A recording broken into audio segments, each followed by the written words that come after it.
Bonjour à tous, j'espère que vous allez bien. Je me présente, je m'appelle Schiffer Mavoie et bienvenue au Salon Royal, là où plusieurs intervenants viennent échanger sur divers sujets à la lumière de la parole de Dieu par rapport au temps auquel nous sommes aujourd'hui.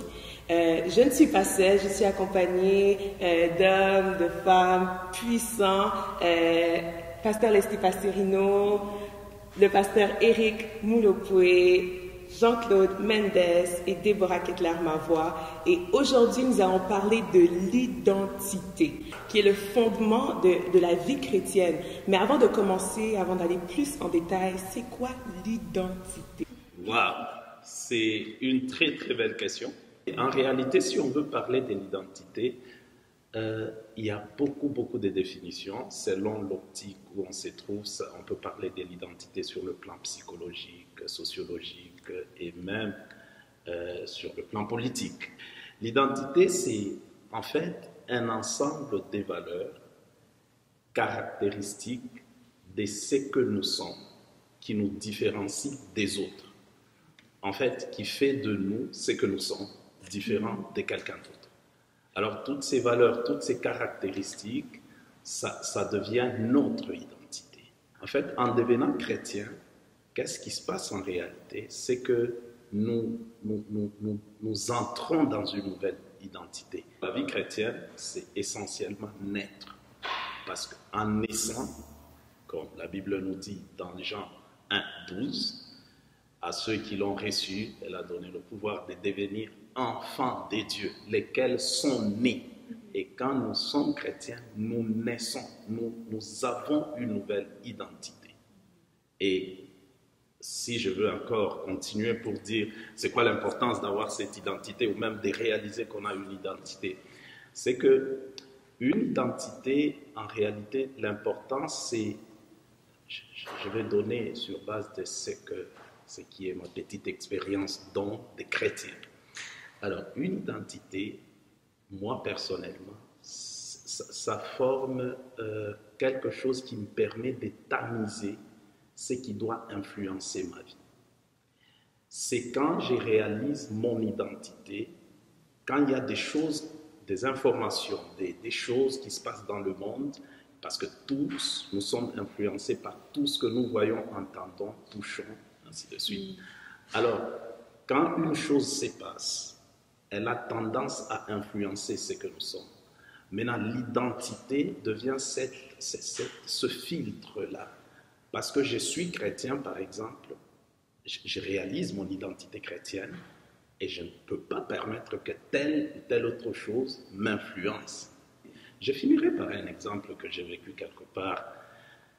Je me suis retrouvé quelque part en train de creuser le diamant. Je viens du pays où il y a beaucoup de diamants, et dans ces coins-là où on creusait le diamant, tout est permis. Quand je dis tout est permis, c'est tout. Donc à un moment donné, on va amener des filles qui sortent avec les creuseurs, tout ça, mais un jour, on nous amène des filles. Et puis on était en équipe, des hommes, des creuseurs, et puis on dit, ben écoutez, c'est la mode ici, c'est comme ça que ça se passe. La seule chose qui a fait que je ne tombe pas dans cela, c'était parce que j'ai réalisé mon identité chrétienne. L'identité a la puissance de conduire, de dicter nos actes. Amen. Alors, wow. C'est un peu ça que je peux résumer sur l'identité, et en finissant par justement cet exemple-là. Wow. Mais là, Pasteur Éric, vous nous avez parlé de l'identité et j'imagine que tous les gens qui nous écoutent doivent se dire, mais comment trouver mon identité afin de créer ce filtre finalement? Donc, comment on trouve notre identité en tant que chrétien? Comme j'ai dit tout à l'heure, c'est difficile aujourd'hui d'être chrétien sans se compromettre. Mais finalement, est-ce que ceux qui se compromettent, c'est parce qu'ils n'ont pas encore réalisé ou ils n'ont pas encore pris conscience de leur identité? Donc, comment on trouve notre identité aujourd'hui? En 2020, j'ai envie de trouver mon identité. J'appelle qui? Leslie? Jésus. OK. Jésus. En fait, c'est vraiment simple. Pour trouver notre identité, la première chose qu'on doit faire, c'est se mettre des œillères. Pas des œillères en disant « je ne veux plus me mélanger au monde ». Il faut faire très attention parce que souvent on se dit « ah, je suis chrétien, je ne me mélange plus aux autres. Je m'enferme dans ma bulle chrétienne, je m'aseptise et tout le reste est totalement mauvais ». Jésus n'a pas fait cette prière. Jésus n'a pas demandé au Père de nous enlever du monde, mais de nous préserver. Jésus disait « regarde, kick-les in, mets-les dedans, envoie-les, mais préserve-les ». Comme Pasteur Eric le disait tout à l'heure, nous naissons de nouveau. Alors nous sommes passés d'une génétique humaine pour entrer dans une génétique divine. Et c'est extrêmement important de le comprendre parce que les règles ne sont pas les mêmes. Oui, on va vieillir, mais avec grâce. Oui, on va vieillir, oui, il va y avoir des choses, on va être quand même soumis au règlement des nations, au règlement des sociétés, des gouvernements, c'est normal.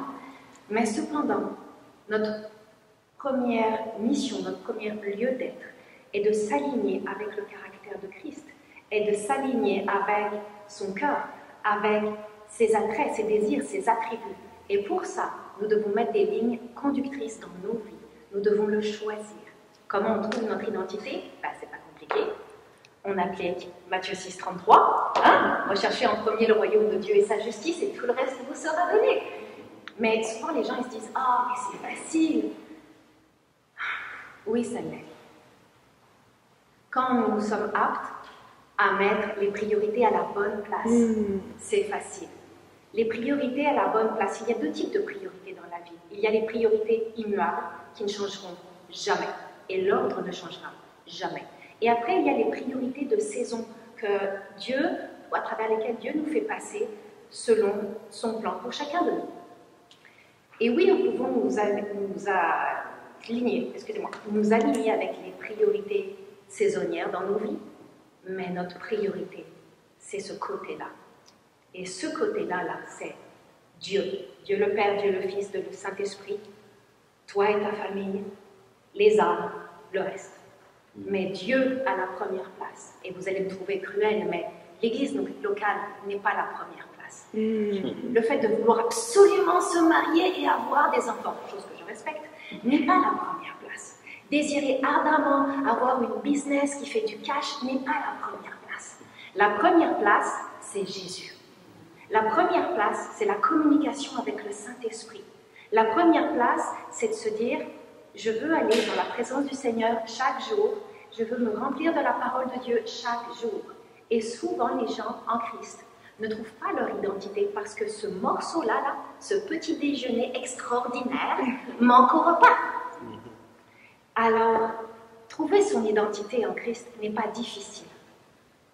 Mais ça demande de la volonté, ça demande de pallier à la résistance de la chair. Parce que des fois, c'est un combat de se lever chaque jour et de se dire, je vais aller passer du temps dans la présence du Seigneur. Et je voudrais juste vous dire, c'est pas parce qu'on est ministre de l'Évangile que c'est facile. Parce que quand on a des enfants, quand on a un mari ou une femme, quand on a un agenda, c'est pas toujours facile. Mais c'est un choix de cœur et non un choix de devoir, de se dire, non, je veux être rempli du cœur de Christ et de son amour. Je veux être rempli de sa présence et de son esprit plus que n'importe quoi dans la vie. Parce que c'est lui qui définit mon identité. Parce que c'est lui qui réactive mon identité quand je me perds. Wow. Donc, comment trouver notre identité? On ne cherche pas Pasteur Leslie, parce qu'elle va peut-être pas répondre, mais on cherche Jésus. Et lui, il répond toujours à 1h, à 2h, à 3h, à 5h du matin. Il est toujours présent. Et c'est ça que j'aime avec le Saint-Esprit. Mais finalement, Pasteur Leslie, tu nous as parlé un peu de comment trouver notre identité, mais plus précisément, comment vivre en étant chrétien. En fait, ce qu'on constate, c'est que voilà, il y a beaucoup de personnes, même en étant chrétiens, ils n'arrivent pas à vivre selon la vie chrétienne. Ils vivent encore selon leur vie d'avant. Il y a beaucoup de choses qu'ils n'ont pas encore compris. Moi, je pense qu'en fait, la vie chrétienne commence par la repentance. La repentance, ça vient du mot grec métanoïa qui signifie un renouvellement du système de pensée. Tu vois. Et ça se passe dans le système de pensée. J'en ai un exemple. Imaginez un peu que le prince d'Angleterre, bon, je ne sais pas, il se trouve abandonné dans une jungle en Afrique. Il vit comme Tarzan. Mais c'est un prince. Hein, il vit là-bas et puis il commence à vivre parmi les gorilles, parmi les singes et tout. Et qu'est-ce qui va se passer? Il va finir par se croire qu'il est un singe. Et un jour, mission on veut le rapatrier, on le retrouve dans la jungle, et puis on le ramène en Angleterre. C'est un prince. Mais comment il va agir au palais de Buckingham? Ça, non, Buckingham? Comment est-ce qu'il va réagir? Il va toujours se promener comme un singe. Au fait, là, il faut une rééducation. Il faut qu'il puisse prendre conscience de qui il est à ce moment-là. Il faut qu'il puisse prendre conscience de qui il est. Même s'il agit comme un singe, c'est pas un singe, c'est un prince. Et ça qu'il faut comprendre, c'est que maintenant, beaucoup de personnes, par exemple, il commet un péché, il va être dans la culpabilité. Mais il faut comprendre qu'on n'est pas coupable, on est justifié.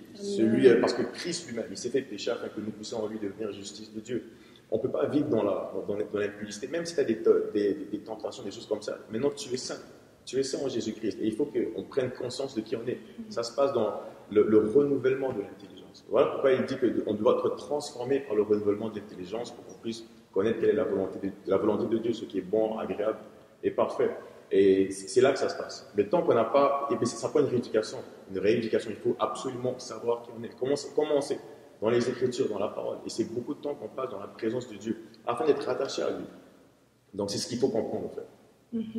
Wow! Donc, passer du temps dans la présence de Dieu et savoir que c'est une rééducation et que c'est un processus. Hein? On ne devient pas juste comme ça. Non, c'est vraiment un processus. On apprend à prier, on apprend à lire la parole, on apprend à pas toujours se mettre en colère, on apprend à avoir la tempérance, développer les fruits de l'esprit. C'est vraiment un processus, en fait.